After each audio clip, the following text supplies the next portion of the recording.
Welcome back to Man on a Beach. I'm here with John and with Pat at Coombe. John, what does the beach mean to you? Well, it has a lot of memories for me.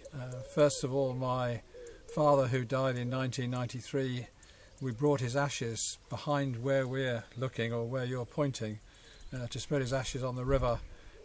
What's that? Almost 20 years ago. Yes, nearly 20 years ago. So that's one memory, and we come back here quite regularly to walk around the creek for that reason.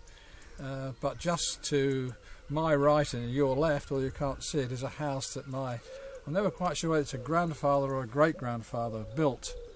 So an awful lot of the people that used to live in Coombe are relatives on my father's side, and we still regularly go in and see a 92-year-old cousin who now lives in Truro, but was born and brought up in a cottage just across the way from here.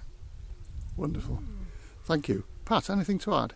Yes, when we had our children, they used to come down here, and Uncle Hugh, who lived just in one of the houses across the road, across the creek, had an old oyster fishing boat, and they used to take it in turns taking the old oyster boat, which was very heavy, but they used to all take a turn at trying to row this boat across there.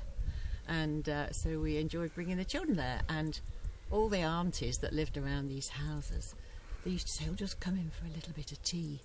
Well, the table used to groan with food, and after gradually getting through this table full of food, we used to then have to go back home and have tea that Grandad had made. So they used to go home very, very full.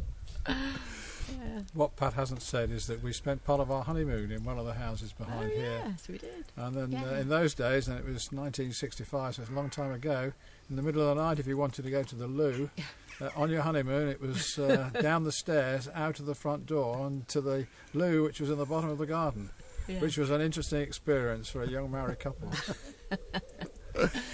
Thank you very much. All the best. Okay, thank thanks. you.